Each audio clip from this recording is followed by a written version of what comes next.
shining my flashlight on an overhanging tree limb protruding over where Mitch once stood, revealed more gruesome details. Blood smeared on parts of the limb was still dripping, while bits of flesh and skin were visible within its appendages.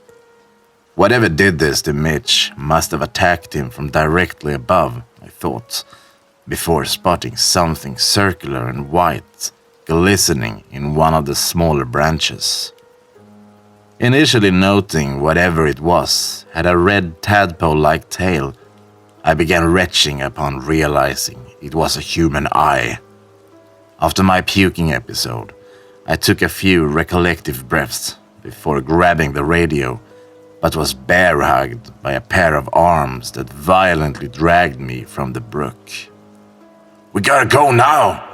Devin exclaimed as he hauled me away until I ran on my own 2 feet. I heard something big rustle in the nearby brush that further motivated me to follow Devin's lead. Sobbing in between quick, frantic breaths, I kept my eyes fixed on the back of Devin's head while running through the woods, feeling certain I heard thumping footsteps coming from behind us that were effortlessly keeping pace. We didn't stop running, even when the road came in sight. After getting this far unscathed, however, I lost my footing and fell hard when we reached the dirt road. Devin quickly came to my aid, but I shooed him away to have some space while regaining my composure.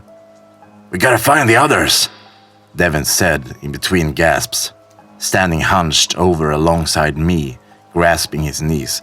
"We gotta get going, Arya. We're sitting ducks out here." It felt like my legs physically gave out, so attempting to stand at that time would be an adverse task. Devin sensed this and pulled out his thermal monocular to scan our surroundings. A few seconds into his 360-degree survey, he quickly lowered the camera and empathically pointed at a pair of oncoming headlights. "That's them! I think that's them!"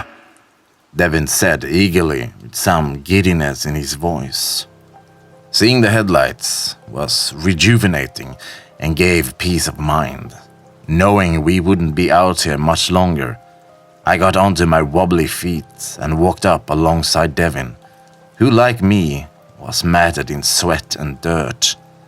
Devin stepped back when the car drew nearer, which was when I noticed a worried look on his face. "That's not Braden's truck," he said, clearly unsure whether we should stay or run. After stopping about 10 feet from us, a man and a woman emerged from the vehicle. The pair looked clean and very approachable, their eyes showing genuine concern as they took tentative steps towards where we stood. "Do you guys need help?" the man asked. His sincere, sympathetic tone caused me to yet again break down in tears, while Devin began explaining our situation. "My name is Gabby," the woman who walked up to me said, while Devin spoke to the man. "That's my future brother-in-law Tobias. Are you hurt?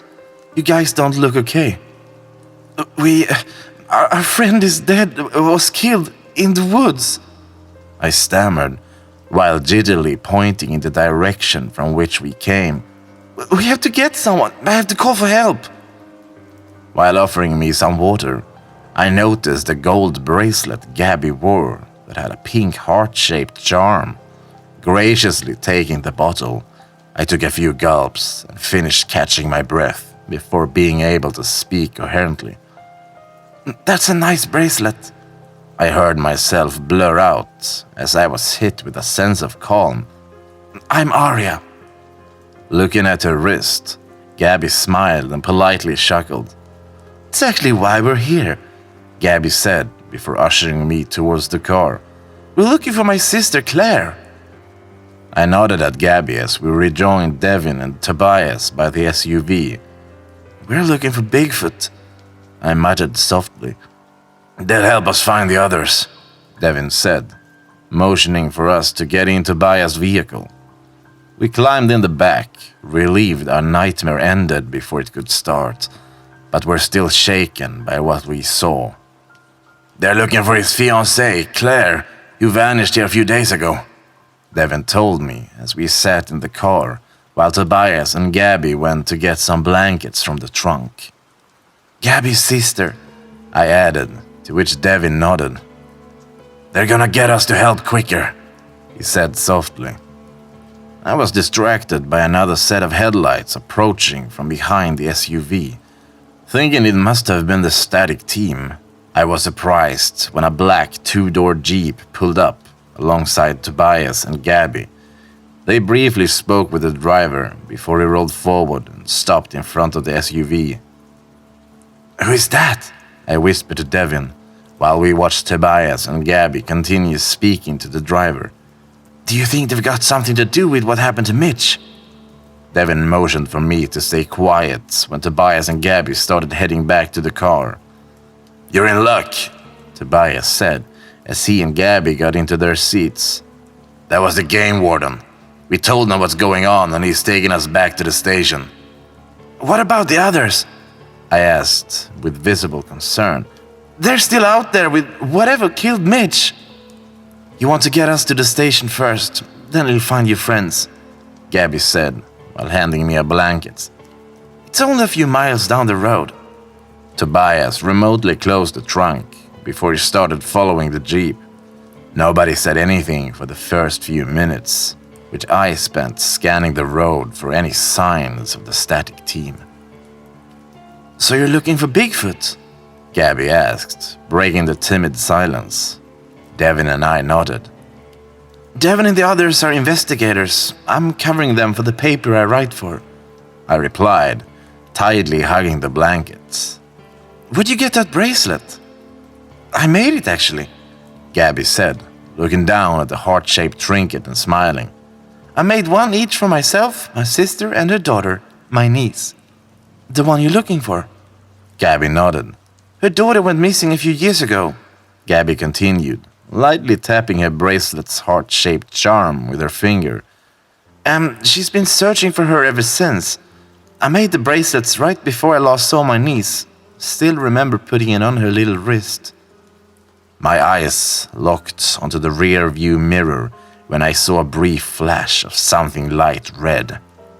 "About a week ago, Claire's search brought her here," Gabby continued. "She arrived earlier this week, and nobody's heard from her since." "That's why you guys are here?" Devin asked. "You're looking for your sister and niece?" Gabby's smile vanished and was replaced by an expression of shock and panic.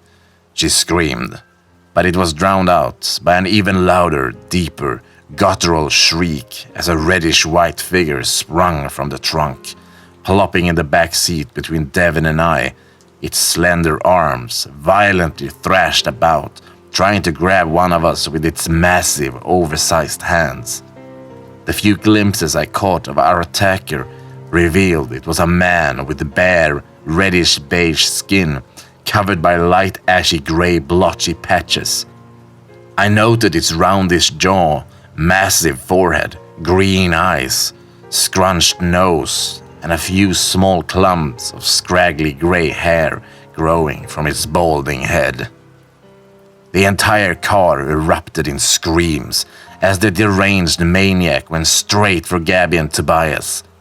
Failing to control, violently swerving the SUV, Tobias couldn't simultaneously focus ahead of him and fend off our attacker, aware of a sharp turn that nobody spotted until the Jeep ahead of us rounded it.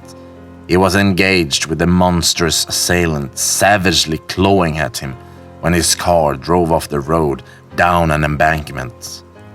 The SUV quickly picked up speed before crashing into a small tree, a sequence that unfolded in seconds. I was dazed, but managed to open my door and plop onto the ground. Crawling from the car, I slowly got on my back, only to watch the tree Tobias's SUV crashed into completely snap. The car resumed sliding downhill, whose brake lights signified its location while careening down the slope, before getting swallowed by the darkness. All I could do was gasp and helplessly extend my hand when this happened before laying back down, unable to cope with my distorting blurry vision, pounding head, and excruciating body aches. Minutes later, a few gunshots rang out, after which someone made their way down the incline to my location. The first thing I saw were a pair of muddy boots and light beige cargo pants. The darkness prevented me from making out any of the person's facial features, but I saw he also wore a forest green button-down, his clothes reminiscent to those worn by the corpse Devin and I found. I heard the man mutter an "aw shit," along with something along the lines of "this'll just make things harder." I faded in and out of consciousness, later learning I suffered a nasty concussion. All I remember was being dragged back onto the road, thrown in a trunk. Upon finally coming back through, I lay on my side, still suffering from pulsating head and body aches. I tried moving, but realized my hands and feet were tightly bound. Despite feeling so groggy, the panic that set in while comprehending my current situation manifested as a knotty queasiness. Examining my surroundings, I was laying on a dirt floor in an L-shaped enclosure with concrete walls. Looking directly above me, my confines didn't have a ceiling, and I quickly noticed a partial set of stairs that cut off about 7 or 8 feet from the ground. I was trapped. "You're awake," I heard a female voice say that instantly revitalized my alertness. A silhouette emerged from around the corner. It squirmed and crawled like a limbless life form, which was when I realized it was another person whose limbs were also tied.